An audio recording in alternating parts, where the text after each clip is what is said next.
Quantos podem dizer que vivem uma vida compromissada com Deus? Você sabe por que muita gente é presa fácil para o inimigo? É que eles frequentaram a igreja há muito tempo, gostaram dos cultos, gostaram das músicas, gostaram do que era feito, gostavam até de fazer alguma coisa na igreja, mas eles nunca assumiram um comprometimento de vida com Deus. Eles sempre ficaram da superfície.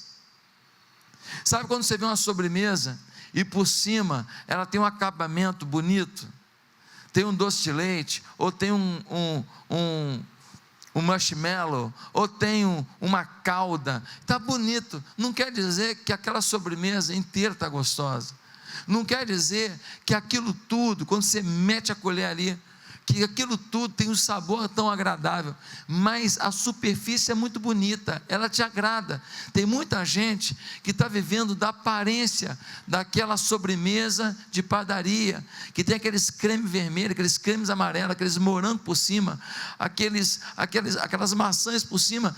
Não quer dizer que não é maçudo, não quer dizer que o recheio é meio sem graça, não quer dizer que a farinha não é ruim, não quer dizer que tem açúcar de mais ou de açúcar de menos, não quer dizer, mas a aparência por cima, aquela sobremesa está tão linda, muita gente está só olhando pela superfície do reino de Deus. Quantos vivem ligados a Deus, desejosos de saber verdadeiramente tudo que Deus espera de suas vidas? Quantos aqui acordam de manhã e dizem: Deus, o que o Senhor espera da minha vida hoje? Quantos vão para o trabalho entendendo que não estão indo para o trabalho, estão indo para o reino de Deus, lá no trabalho? Quantos saem para ir malhar na academia, e enquanto fazem seus abdômenes e levantam os seus leg press e os seus supinos, eles sabem que estão ali por uma missão de reino, ainda que naquele momento cuidando do corpo. Quantas pessoas efetivamente, de todo o coração, sabem realmente que seus sentimentos não estão sendo negociados,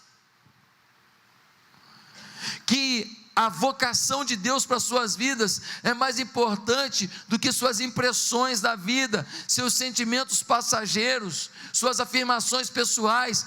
Quantos estão mais preocupados em obedecer a Deus do que obedecer suas vontades?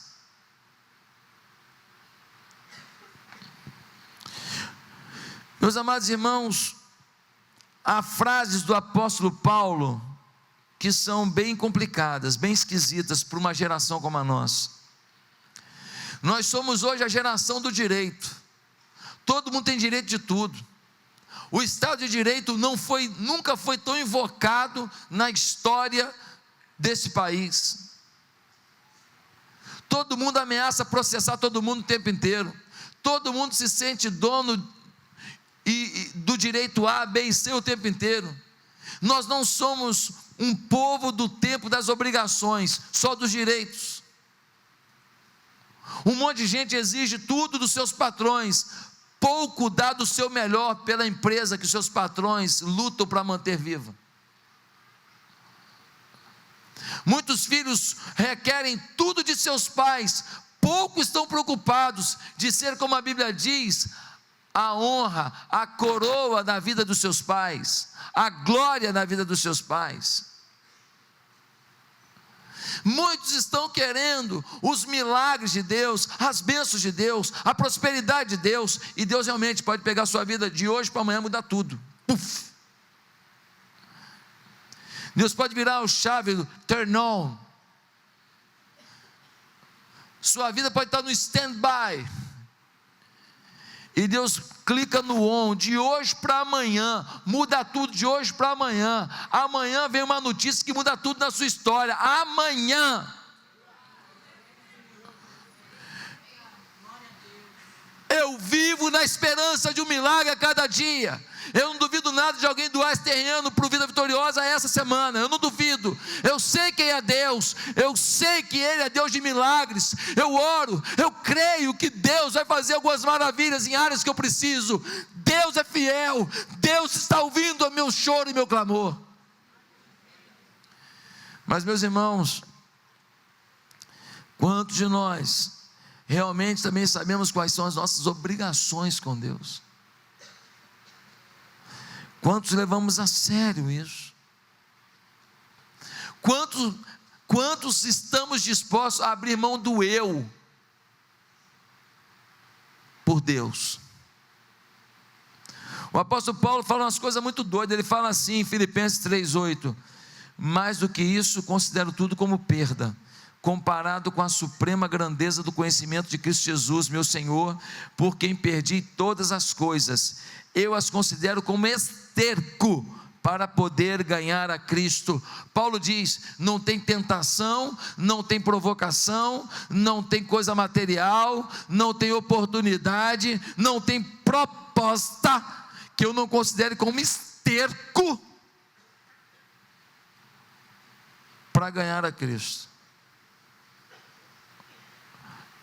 Não tem joia, não tem prazer sexual, não tem casamento, não tem amizade, não tem festa, não tem uma casa, não tem um carro, não tem nada que eu não considere como esterco quando eu penso em viver para Deus. Filipenses 1,21, Paulo vai dizer: porque para mim o viver é Cristo, o morrer é lucro. Paulo falou: a vida é Cristo. Olha a dimensão que Paulo atingiu de compromisso com Cristo, uma dimensão tão profunda, uma aliança tão profunda, que ele fala: a vida é isso. Como é bom estar contigo, como é bom te sentir, como é bom me envolver contigo. Paulo não pensa mais assim: como é bom aquelas férias, como é bom aquele sorvete, como é bom uma viagem assim, não, como é bom Cristo. Para mim o viver é Cristo, o morrer é lucro, porque aí eu paro de me influenciar por mais alguma coisa e vou viver com Cristo. Paulo é taxativo de que sua vida não é conectada com o que o mundo pode dar. Isso não quer dizer que ele não comesse a melhor comida.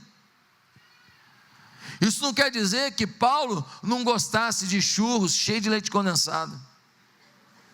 Se oferecesse, ele ia comer. Isso não quer dizer que Paulo não dava um mergulho no rio, num dia ensolarado, e que ele não parava um pouco assim, para o sol bater no corpo. Não quer dizer não.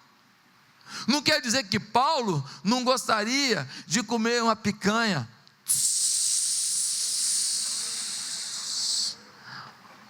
É quase um sacramento. Paulo não está dizendo que ele não gosta de coisa boa, não. Ele só está dizendo o seguinte: que nada dessa vida se compara, que se ele pudesse viver com Cristo já na eternidade, ele iria, porque ele sabe o quão é bom andar com Cristo, o quão é bom depender de Cristo. Ele sabe em quem tem crido, ele sabe que ele é poderoso para guardar o seu tesouro até o dia final. Meus amados irmãos, ele está dizendo que busca compreender o que Deus quer fazer em cada etapa da vida. Ele está dizendo que ele quer entender aonde Deus o quer em cada momento da vida. Ele está dizendo que não existe por acaso na sua ótica de vida. Ele não entende que ele foi num lugar à toa. Ele não entende que ele encontrou uma pessoa à toa. Um dia desse, eu fui fazer um exame no Detran. Cheguei lá no Detran e não estava funcionando. Aí não estava funcionando. Um pleno feriado, eu pago um Uber, vou lá pro shopping, chego lá, o Detran, aquilo não estava funcionando. Eu poderia simplesmente pegar o carro e voltar para casa, mas eu naquele momento perguntei para Deus: Deus, eu não vim aqui à toa. Não é possível que eu só vim aqui para ficar com raiva.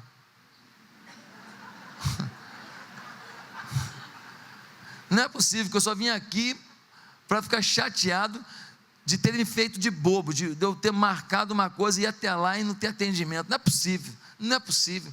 Que plano o Senhor tem? O que o Senhor quer fazer?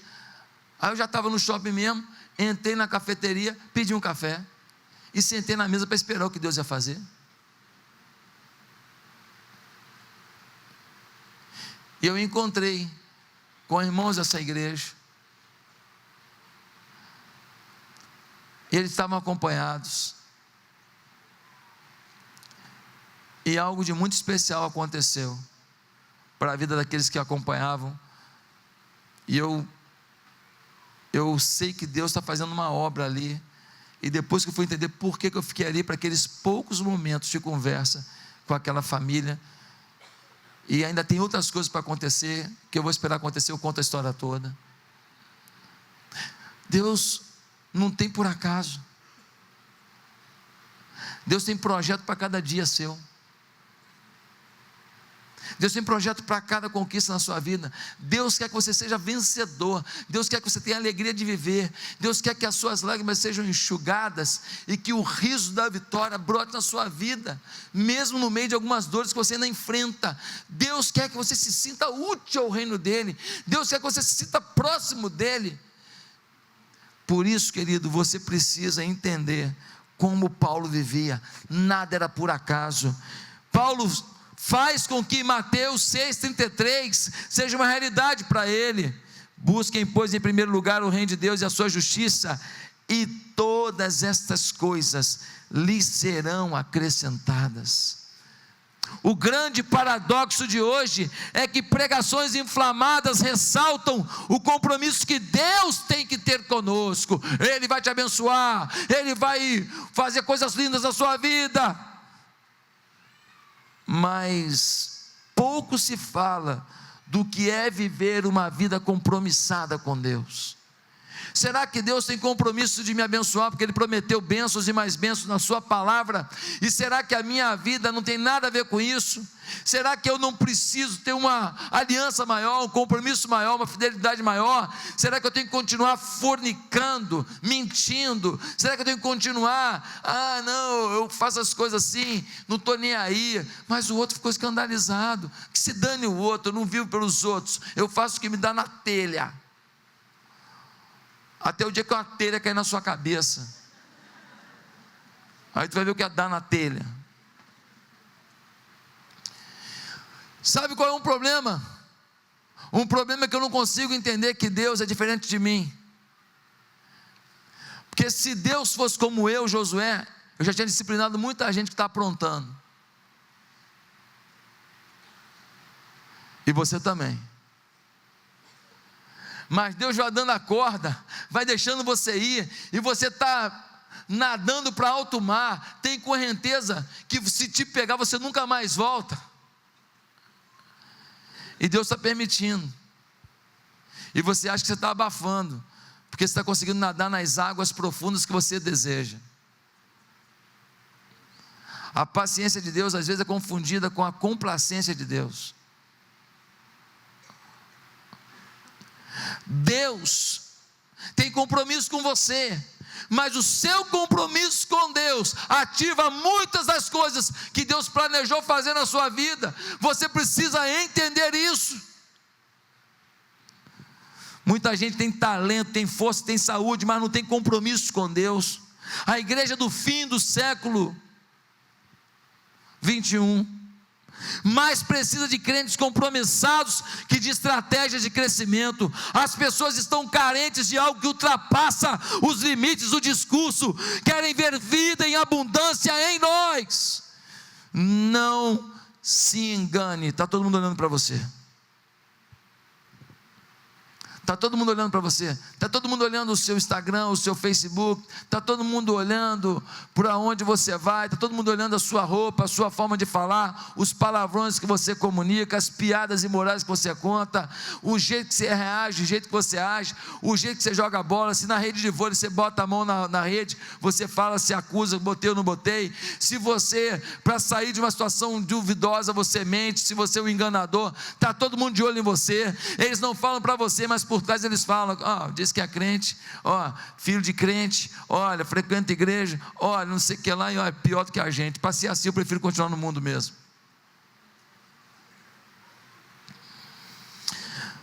Você não é o que você sabe sobre a Bíblia, você é o que você vive da Bíblia. Você não acredita no que você recita sobre a Bíblia, você acredita no que você vive da Bíblia. Você só acredita nesse livro, aquilo que você vive. Se você não vive, você não acredita. Se a Bíblia diz que o certo é isso, você faz de outra maneira, você não acredita então que é a palavra de Deus revelada. Você não acredita, você só acredita naquilo que você vive. As pessoas estão nos analisando, estão olhando para a gente. E eu não estou falando de compromisso com o pastor Josué ou com a igreja, eu estou falando de compromisso com o Espírito Santo. Você é compromissado com o Espírito Santo? Ou você é como o vômito que vive morno? É tempo de amadurecer, de termos cristãos ousados, que vão revolucionar a cidade espera por nós. A gente chega no lugar, as pessoas estão desesperadas, gente.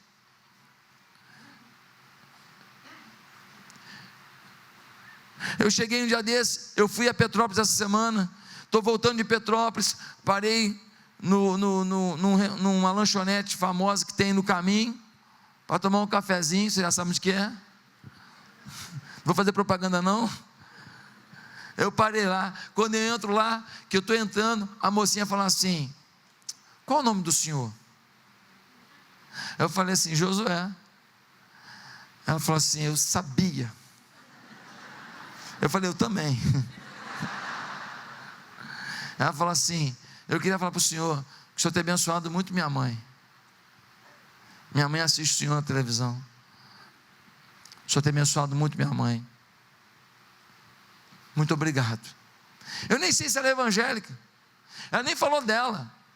Ela só sentiu bênção na vida da mãe dela. As pessoas estão desesperadas por eles mesmos e pelos seus filhos, filhas, pais, mães, as pessoas que eles amam. E nós muitas vezes vivendo um cristianismo egocêntrico, em que a gente olha para o nosso umbigo, atende a nossa demanda, e a gente vem aqui e se delicia no domingo. Que louvor, que mensagem, que ambiente, que calor, que carinho, ai que bom. E a gente não entende que o nosso chamado é daquela porta para fora. A gente só veio aqui para pegar o combustível, mas a gente queima o combustível lá fora. A gente só veio aqui para se alimentar, mas a gente gasta energia lá fora. A gente só veio aqui para pregar as instruções, mas o nosso comissionamento é lá fora. Meus amados irmãos, em 1 Coríntios 11:1, Paulo fala um negócio mais doido do que tudo. Ele fala assim: tornem-se meus imitadores, como eu sou de Cristo. É muita moral. É chocante. Aí galera, quer saber como é que busca a Deus? Olha para mim. É forte. Paulo diz: podem me imitar, porque eu sou compromissado. Querido, eu quero ler um texto que fala um pouco desse compromisso, e quero esclarecer para você como age gente compromissada com Deus. Abra sua Bíblia em Atos, no capítulo 20, e nós vamos ler de 17 a 38, Atos 20, de 17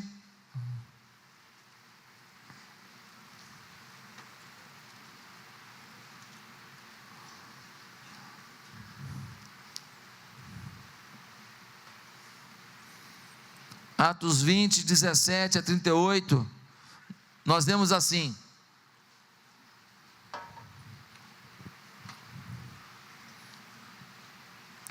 de Mileto, Paulo mandou chamar os presbíteros da igreja de Éfeso. Quando chegaram, ele lhes disse: vocês sabem como vivi todo o tempo em que estive com vocês, desde o primeiro dia em que cheguei à província da Ásia. Servi ao Senhor com toda humildade e com lágrimas, sendo severamente provado pelas conspirações dos judeus.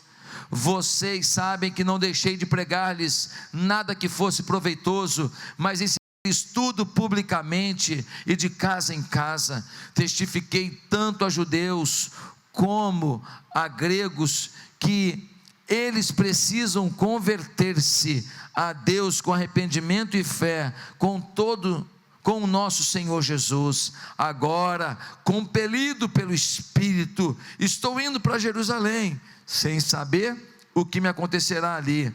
Só sei que em todas as cidades o Espírito Santo me avisa que prisões e sofrimentos me esperam. Todavia, não me importo, nem considero a minha vida de valor algum para mim mesmo, se tão somente puder terminar a corrida e completar o ministério que o Senhor Jesus me confiou, de testemunhar do Evangelho da graça de Deus. Agora sei que nenhum de vocês, entre os quais passei pregando o reino, verá novamente a minha face. Portanto, eu lhes declaro hoje que estou inocente do sangue de todos, pois não deixei de proclamar-lhes toda a vontade de Deus. Cuidem de vocês mesmos e de todo o rebanho sobre o qual o Espírito Santo os colocou como bispos, para pastorear a igreja de Deus, que Ele comprou com o seu próprio sangue. Sei que depois da minha partida, lobos ferozes penetrarão no meio de vocês, e não pouparão o rebanho, e dentre vocês mesmos se levantarão homens que torcerão a verdade, a fim de atrair os discípulos. Por isso, vigiem, lembrem-se de que durante 3 anos, jamais cessei de advertir cada um de vocês disso, noite e dia com lágrimas. Agora eu os entrego a Deus e a palavra da sua graça, que pode edificá-los e dar-lhes herança entre todos os que são santificados. Não cobicei nem prata, nem ouro, nem as roupas de ninguém. Vocês mesmos sabem que essas minhas mãos supriram minhas necessidades e as de meus companheiros. Em tudo que fiz, mostrei-lhes que mediante trabalho árduo devemos ajudar os fracos, lembrando as palavras do próprio Senhor Jesus, que disse: há maior felicidade em dar do que em receber. Tendo dito isso, ajoelhou-se com todos eles e orou. Todos choraram muito e, abraçando, o beijavam. O que mais os entristeceu foi a declaração de que nunca mais veriam a sua face. Então acompanharam-no até o navio. Esse é um momento muito, muito lindo. Esse texto me emociona muito. Eu preguei nesse texto no dia que me despedi da Igreja Batista do Bom Retiro, a minha primeira igreja, e de lá eu vim para cá para o desafio que Deus me trouxe. No dia que eu me despedi daquela igreja, com lágrimas como poucas vezes derramei na minha vida, eu preguei em cima desse texto. O apóstolo Paulo está se despedindo da igreja de Éfeso. Ele está em Mileto e pede que os líderes da igreja venham até Mileto. Por quê? Provavelmente ele tinha que ir para Jerusalém, ou para levar algo de ação social para os pobres, ou para participar da festa de Pentecostes. O texto não deixa claro o motivo, mas ele não pode perder o navio que vai sair de Jerusalém. Então ele pede que os irmãos venham de Éfeso até Mileto, e quando ele encontra aqueles líderes da igreja de Éfeso, ele vai dizer: você sabe que eu fiquei no meio de vocês durante 3 anos, trabalhando muito. Ele olha no olho dos irmãos e diz: vocês sabem que não foi fácil não, eu ralei demais. Vocês sabem que eu trabalhei com muitas lágrimas, porque muita gente me perseguiu. Vocês sabem que eu passei por muita dificuldade, muita gente foi traíra comigo,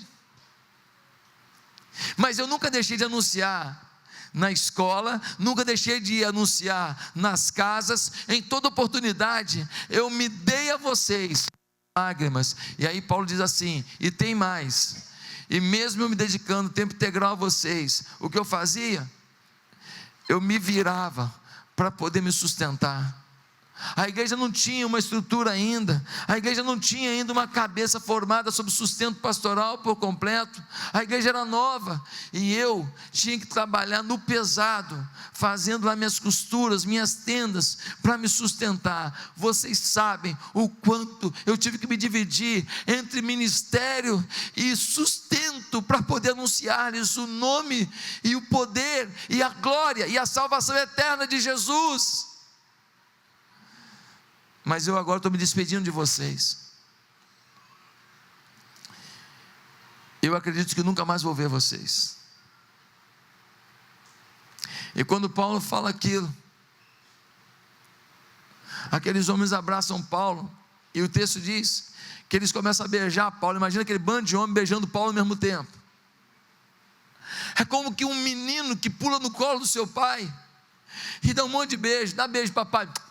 Dá beijo que papai vai dar um pirulito. Mais beijo. Quantas vezes eu fiz isso com os meus filhos? E a gente quer o beijo dos filhos. E aqueles filhos espirituais beijavam Paulo, abraçavam Paulo, choravam. E diz o texto, muito tristes, porque não mais o veriam.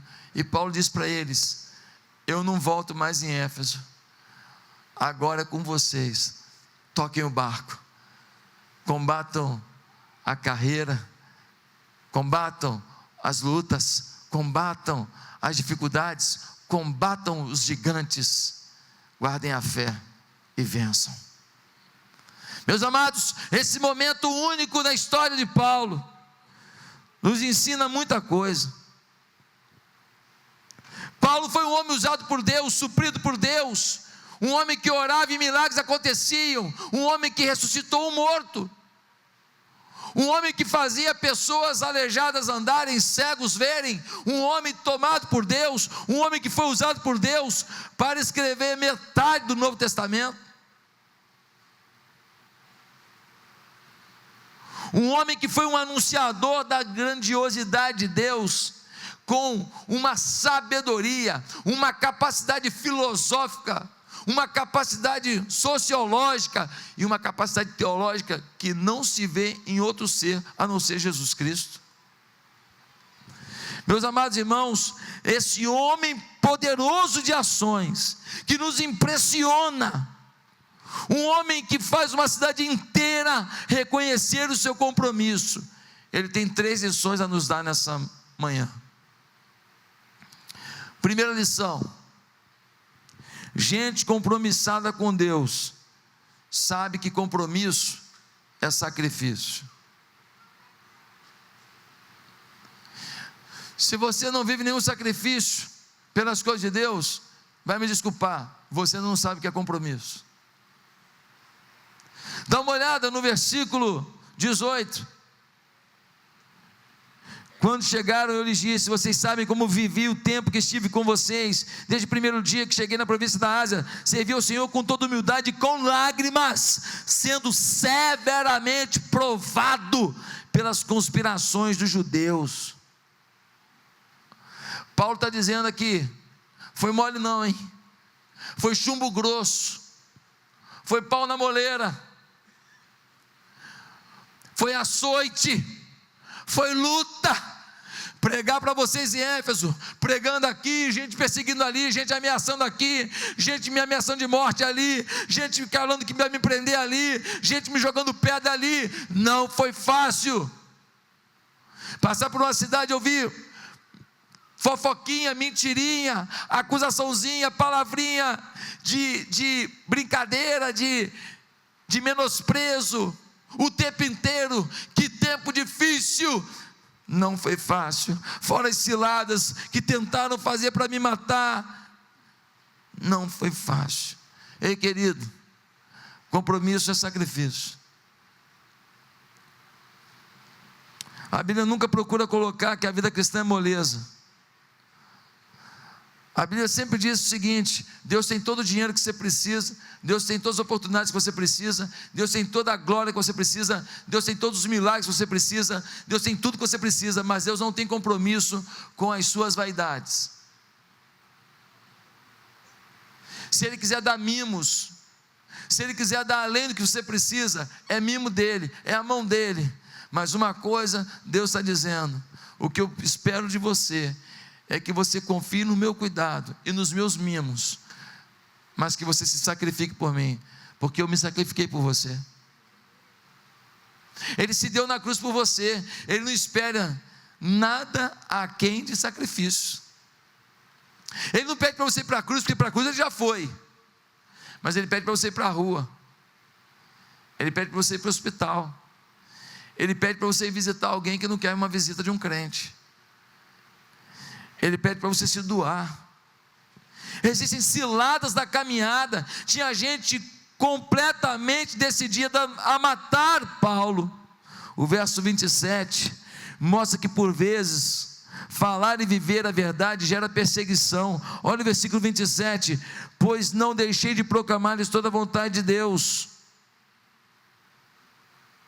No meio dessa perseguição, ele nunca deixou, ele peitou, ele não retroagiu, ele não andou para trás. Alguém quer te calar, alguém quer te deixar constrangido no seu futebol, no seu trabalho, na academia, para você não servir a Deus, e não anunciar Deus, e não viver para Deus, e não impulsionar pessoas para Deus. Ei, se você impulsiona alguma coisa no Facebook, impulsione agora para o Face de Deus, para a face de Deus. É a hora de nós entendermos que nós não podemos mais nos curvar em uma vida em que a gente dá para Deus o tempo que sobra, o dia que sobra, o que deu para fazer. Quando Paulo ainda era Saulo, ele era um perseguidor de cristãos, ele era determinado, ele corria risco, ele viajava às cidades indo atrás de cristão, ele era ferrenho no que ele cria. Quando ele se converteu, ele não agia diferente. Quando ele se converteu, ele falou: se por minha religiosidade eu era ferrenho, para Cristo eu serei mais ainda.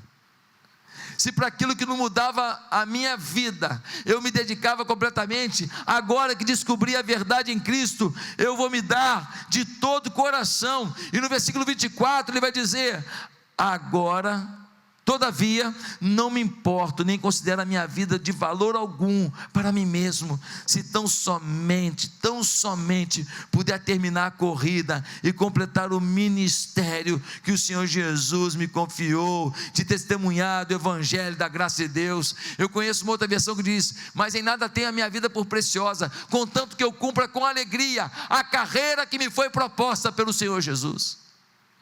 Paulo está dizendo aqui: eu vou viver para o meu chamado, eu vou viver para o meu rei, eu vou viver para o reino, eu vou viver para Deus, eu vou me encantar com isso, me envolver com isso, porque é a única coisa que vai contar na eternidade,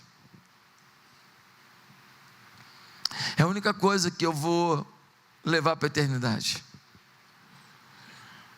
O verso 31 diz que Paulo serviu a Deus com lágrimas. Meu irmão, servir a Deus envolve chorar. Acho que ninguém consegue fazer a obra de Deus sem lágrimas. Acho que olhos secos significam ausência de compromisso. Todo mundo que faz a obra de Deus é incompreendido. Todo mundo que faz a obra de Deus para valer é taxado de conservador, sistemático, mercenário, megalomaníaco, e os termos mais feios que eu possa pronunciar. Todo mundo que se atreve a querer fazer alguma coisa grandiosa para Deus, imediatamente atinge o coração dos invejosos, atinge o coração dos que odeiam as coisas de Deus, atinge o coração dos vaidosos, que vão te acusar simplesmente porque a vaidade deles não permite ver que alguém está mais dedicado e fazendo algo a mais do que eles. O reino de Deus é feito de sacrifício. Pergunte a um campeão olímpico quantas horas de lágrimas ele teve, quantas dores. Aqueles caras que vêm dar um monte de pulo assim, ó, cai em pé lá, todos eles sentem dores todos os dias, todos eles. São pomadas, são infiltrações, são vários mecanismos para suportar a dor de um exercício físico tão exaustivo. Imagina fazer aqueles mesmos movimentos, horas e horas de treinamento, forçando o joelho, forçando o quadril, forçando a panturrilha, forçando os ossos do pé. É complicado, mas ele tem um alvo: ser campeão. Ser campeão. Um homem tão dedicado ao reino de Deus, a pregação, a oração pelas pessoas deveria ser unanimidade. Paulo deveria ser reconhecido, Paulo deveria ser aplaudido, Paulo deveria ser amado por todos. Mas os versos 33 e 34, ele faz um comentário tão forte, gente. Olha o que ele diz: não cobicei a prata nem o ouro, nem a roupa de ninguém. Vocês mesmos sabem que essas minhas mãos supriram minhas necessidades e as de meus companheiros. Sabe o que está dizendo? Que ele trabalhava que nem um condenado. Ainda tinha gente que chamava ele de mercenário. Está querendo arrancar dinheiro da gente, está querendo se dar bem. E ele está dizendo aqui, ó, vocês sabem que eu tinha que me virar fazendo minhas tendas lá para vender e arrumar um dinheiro para comprar o meu pão de cada dia, o meu café com leite, o meu miojo lá, me sabor galinha caipira.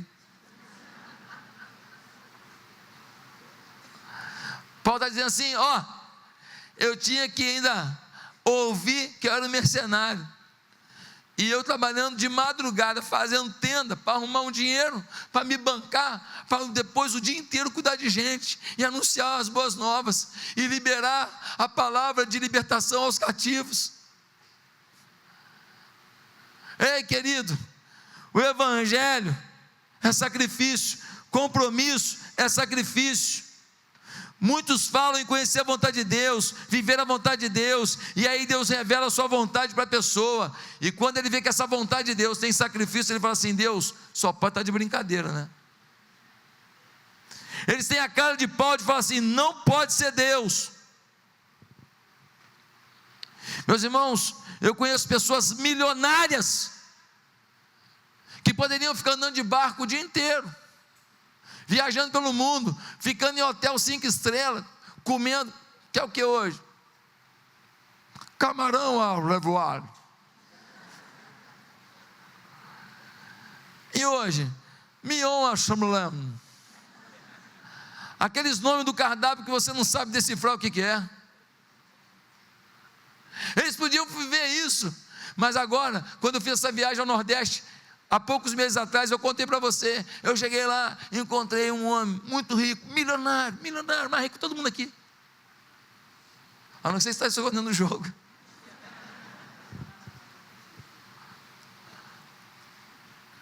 Calçadinha desbotada,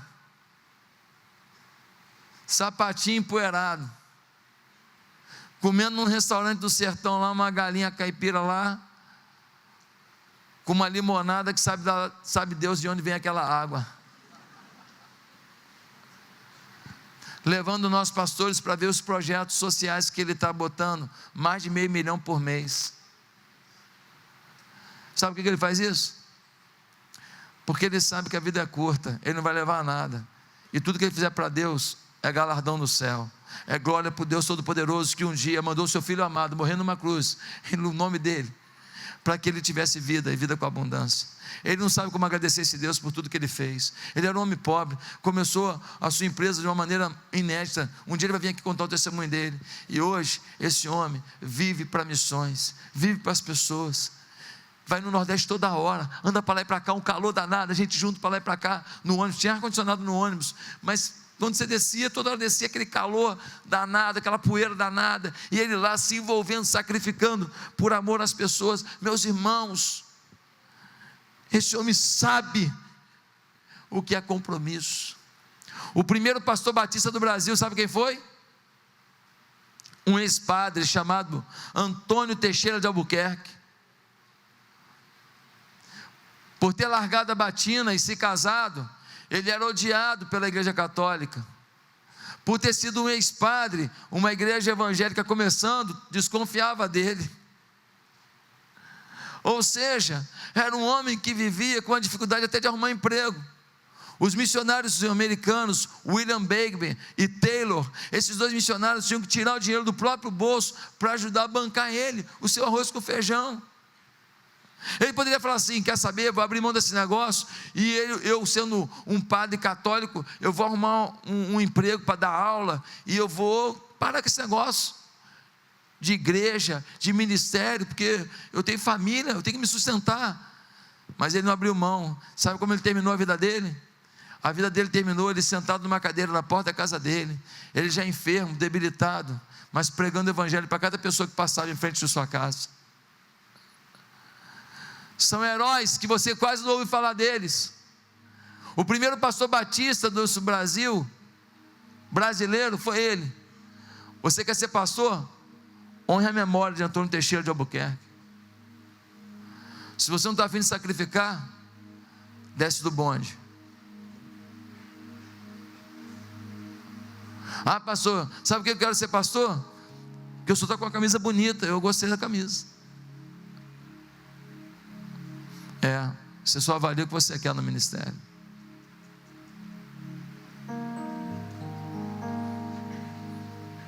As madrugadas e os cemitérios não te atraem?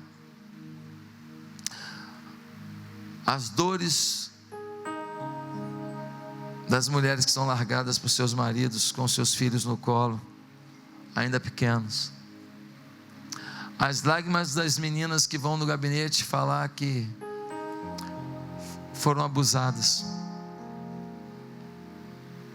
e que por isso não conseguem se sentir puras e limpas, mesmo que isso tenha acontecido 20 anos atrás.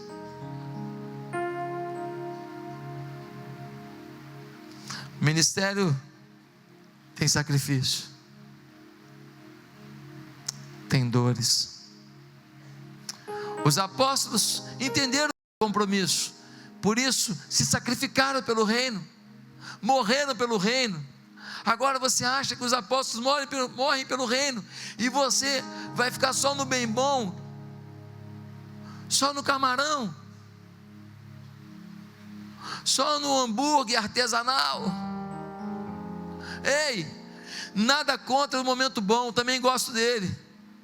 Nada contra o momento do vôleizinho, do futebol, de uma comida legal, nada contra, não é pecado nenhum. Paulo não diz, pecais por comerdes coisas gostosas, não. Jesus adorava ir na casa de Marta, e Marta era cozinheira de mão cheia, mulher dedicada na cozinha. Quando Maria falou, minha irmã não está me ajudando a limpar a casa aqui, Jesus falou, a melhor parte é ficar aos meus pés. Mas Jesus não disse que Marta estava fazendo coisa errada, não. Tanto que não disse isso, que ele adorava ir lá, porque lá tinha uma lasanha, a bolonhesa fantástica. Tinha um doce lá de amora fantástico, com cobertura de mel silvestre, impressionante. Meus amados irmãos, compromisso é sacrifício. Qual o sacrifício que você faz pelo reino de Deus hoje? Segunda coisa, gente compromissada faz do prazer de Deus seu prazer. Gente compromissada faz do prazer de Deus seu prazer. A alegria dele é ver Deus feliz. A alegria dele é participar de coisas que Deus está envolvido. A alegria dele é fazer coisas que levem o nome de Deus a ser mais exaltado, mais reconhecido, mais honrado. Ele adora ver alguém se convertendo, sendo transformado, uma família se ajuntando de novo, um filho perdoando um pai perdoando um filho. Ele adora ver dois irmãos voltando a se falar. Ele adora ver um beijo na boca de um marido que tinha abandonado a casa, mas voltou para sua esposa. Ele quer ver o que Deus quer ver, a alegria das pessoas. Ele se envolve com isso, ele é apaixonado por isso. É a sua coqueluche, é o seu desejo maior, é o seu vício, felicidade dos outros. Meus irmãos, versículo 24, Paulo vai dizer: em nada tenho a minha vida por preciosa. Não tem nada mais valor para mim, a não ser que eu cumpra a carreira para a qual o Senhor me chamou. Ele afirma algo sensacional. Ele não faz trabalho para Deus para aparecer. Ele não faz trabalho para Deus porque da igreja ele tem uma moralzinha. Ele não faz trabalho para Deus porque assim ele vai conhecer irmãos e fazer networking para puxar alguém para a empresa dele. Não! Ele é apaixonado por Deus. Ele é apaixonado por pessoas. Ele não quer o nome dele no LED. Ele não quer o nome dele no boletim. Ele não está preocupado se ele vai ganhar alguma medalha de honra ou mérito. A paixão da vida dele é cumprir os planos de Deus, porque ele se sente tão feliz de estar com Deus, e tão feliz de levar o nome de Deus. É tão bom para ele ver Deus fluindo por ele, chegando a alguém. É tão gostoso para ele abraçar alguém e ver que a pessoa sente o abraço de Jesus através do abraço dele. Essa é a maior alegria da vida dele. Por isso no versículo 35 diz: melhor coisa é dar que receber. E é verdade. Você nunca vai ter a maior alegria da sua vida por alguma coisa que você ganhe. Pastor, que é isso? Se eu ganhasse uma BMW top das galáxias, coisa mais linda do mundo, tal, eu ia ser a pessoa mais feliz da terra. Ah, é? Na hora que chegar o IPVA, você vai ver se vai ser o momento mais feliz da terra. Na hora que chegar o valor do seguro, você vai ver se é a coisa mais feliz da terra. Se você parar num shopping, alguém passar um prego no seu carro, você vai ver o sentimento feliz da terra que você vai ter. Coisa passageira, querido. Agora, se você der uma cadeira de roda para uma pessoa que não consegue sair de casa há 3 anos porque não tem uma cadeira de roda, e ela te mandar uma foto pelo celularzinho dela dizendo: hoje eu consegui vir até aqui no shopping, deu uma voltinha. Ah, meu irmão, essa alegria, prego nenhum, batida nenhuma, IPVA nenhum rouba de você. Ah, meus amados irmãos, Paulo e Silas em Filipos, eles curam uma jovem que tem um espírito de adivinhação, um espírito demoníaco, e ela adivinha as coisas, e os donos dela estão ganhando, os senhores dela estão ganhando dinheiro com ela. Paulo repreende aquele mal. Eles são presos, os homens denunciam: olha, esse Paulo e Silas estão prejudicando o ambiente da cidade. Paulo e Silas são lançados no cárcere, eles são aprisionados, mas antes eles são açoitados, e eles eram de cidadania romana, eles tinham que ter um julgamento. Sem julgamento, eles são açoitados, eles são humilhados. O que você faria? Sabe como é que é açoite, querido? Só para você saber como é que é. Um bastão de couro, ou de ferro, ou de madeira, com fios de couro amarrado na ponta, muitas vezes com pedaços de metal amarrados às pontas desses fios de couro.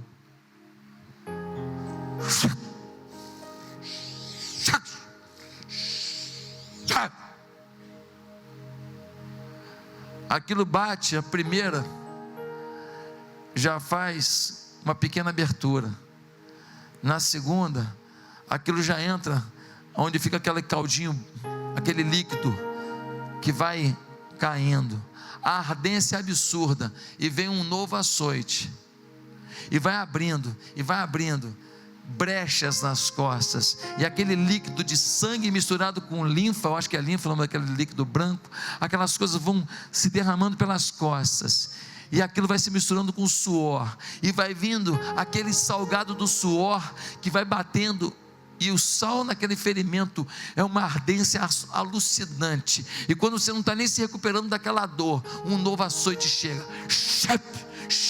o que você faria? Senhor, tentei ser pastor, tentei ser obreiro, tentei ser líder de célula, mas diante disso, valeu, o Senhor não me protegeu, perdeu. Diz a Bíblia em Atos capítulo 16, versículo 25, depois disso tudo, perto da meia-noite, Paulo e Silas oravam e cantavam hinos a Deus, e os outros presos os escutavam. Pastor, estão cantando por causa de quê? Eles são pessoas que se odeiam? Eles querem o seu próprio mal? Não, queridos, eles estão felizes porque estão sofrendo por amor a Jesus. Sofrimento por amor a Jesus, sofrimento por cumprir o ministério deles, sofrimento por estarem dentro de um plano de Deus, para eles é uma honra. Em último lugar, gente compromissada.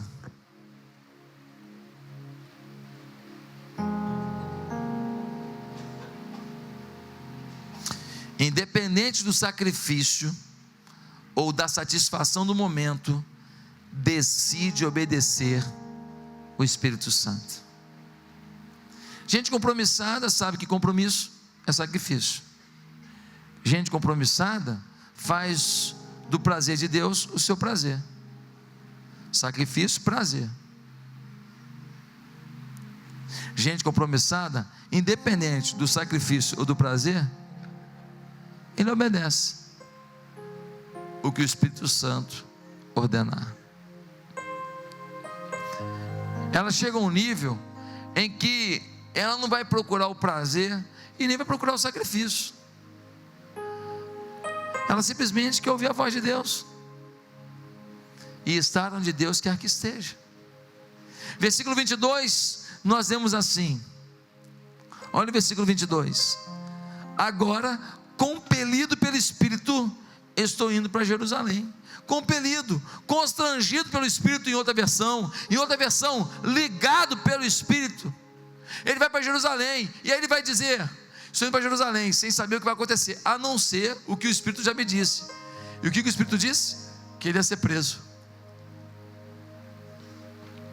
No capítulo 21, um profeta chamado Ágabo chega até Paulo e fala assim: Paulo, não vai para Jerusalém não, você vai ser preso lá.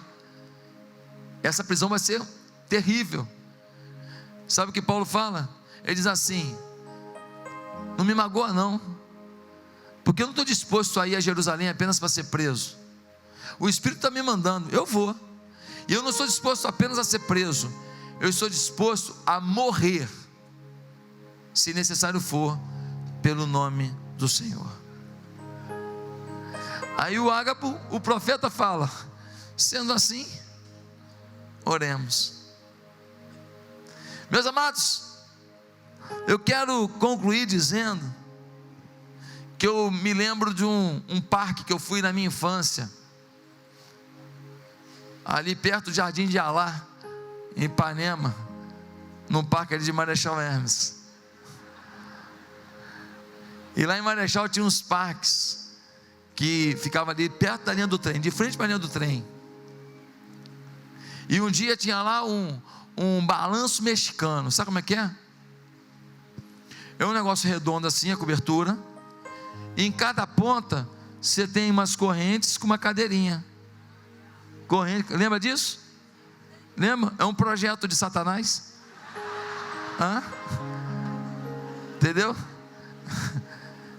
É redondo, aí tem em cada ponta umas correntes assim e uma cadeirinha.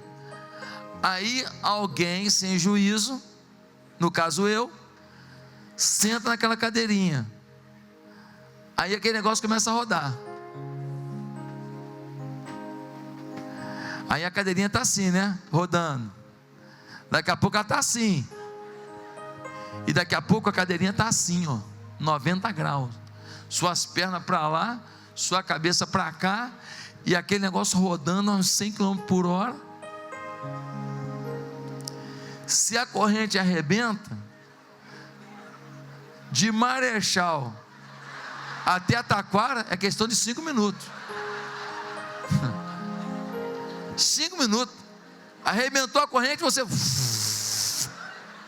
praça seca, mole, mais rápido. Tem uma dessa lá em Orlando e é alta, já viu? Aquela foi Beelzebub mesmo, aquela não é possível. Ela roda lá em cima. Se ela arrebentar ali, o cara vai parar tranquilamente. Japão, Coreia. É um negócio de doido, maluco. E naquele momento que eu estava rodando ali, eu só estava ligado por uma corrente. Se aquela corrente arrebenta, provavelmente eu me quebro todo ou morro. Não tem como não se quebrar todo, até porque você fica sentado numa cadeira de ferro. Imagina com aquela cadeira de ferro com você em cima, cada lugar que ela batesse, vai quebrando as 3 costelas, né? e você se agarra naquela corrente e diz: meu Deus, deixa essa porcaria se arrebentar não. E você fica torcendo para acabar, e quando acaba você sai meio zonzo, cara, mas sai vivo. Pois aquela cadeirinha me lembra a expressão de Paulo aqui: ligado eu pelo Espírito. O que Paulo está dizendo é a minha única forma de permanecer vivo, é a única coisa onde eu me apoio. Estou correndo risco, estou em velocidade, mas a minha corrente é o Espírito. Ligado ao Espírito, eu sei que eu vou sair dessa, eu vou descer, eu vou continuar. Po Yang-Shu, pastor da maior igreja do mundo, lá na Coreia, a igreja do Evangelho Pleno, Assembleia de Deus do Evangelho Pleno. O Po Yang-Shu, uma vez foram perguntar para ele, porque sabiam que ele orava muito, e ele veio aqui à América Latina, e alguém perguntou para ele: como é que o senhor faz para orar há tanto tempo, se o senhor tem a vida tão corrida? Ele disse assim: pois eu comecei a orar na Coreia, e vim até aqui orando, 20 e tantas horas de voo. Um dia, o presidente da Coreia ligou para ele, a secretária falou assim: eu não posso passar não, que o pastor Po Yang-Shu está orando. O presidente da Coreia falou assim: filha, quem está querendo falar com ele é o presidente da Coreia, ele precisa falar urgente com o pastor Po Yang-Shu. A secretária falou assim: olha, secretária do presidente, vou pedir desculpa, mas assim, eu não posso passar não, porque ele falou que para ninguém ele interrompe a oração dele. No final do dia, o presidente da Coreia liga de novo para o pastor Po Yang-Shu, passa uma ligação e ele fala com o pastor: pastor, liguei para o senhor hoje de manhã, precisamos falar com o senhor urgente, e a sua secretária não passou a ligação. Resposta do Po Yang-Shu: presidente, eu estava falando com alguém mais importante que você, não dava para interromper. Meus amados irmãos, o dia que nós entendermos que a vida com o Espírito é tudo que a gente tem, o dia que a gente entender que a gente precisa se aventurar com Deus de todas as maneiras, o dia que a gente decidir ter um compromisso total com o Senhor, nós vamos ver coisas na nossa vida que a gente nunca imaginou. Nós vamos ver coisas na nossa igreja aqui que a gente nunca sonhou. E nesse estado falido do Rio de Janeiro, nessa cidade falida do Rio de Janeiro, totalmente endividada e corrupiada e roubada e fragilizada que nós vivemos hoje, de uma violência incalculável, nós vamos ver um avivamento. Começa com você. Qual é o seu compromisso? Qual o seu compromisso com Deus? O que a igreja pode esperar de você a partir de hoje? O que Deus pode esperar a partir de hoje? Curva a sua cabeça, eu quero fazer uma pergunta final. Tem alguém aqui nesta manhã que foi tocado por Deus, e você está entendendo que, do mesmo jeito que Paulo era comprometido com Deus, e Deus usou para tantas coisas, você hoje precisa entender que Deus quer te usar, e talvez até envolva algum sacrifício, mas o prazer de servir a Deus vai ser tão grande, que o sacrifício vai ser até pequeno, o prazer vai ser maior que o sacrifício. Você quer hoje viver essa vida plena com Deus? Você quer compromisso com Deus? Você quer que Ele mude a sua história? Onde você está, repita comigo uma oração, ninguém precisa ouvir. Onde você está, repita assim. Se hoje você quer começar uma nova vida com esse Deus, diga assim: Santo Deus, eu te peço perdão pelos meus pecados, e peço que o Teu Espírito Santo mude a minha vida. Santo Deus, por favor, eu quero aprender sobre como ter compromisso contigo, para ter essa vida plena no Senhor, essa alegria no Senhor. Muda a minha história, Deus. Eu te entrego os meus problemas, os meus sonhos, tudo, em nome de Jesus. Amém.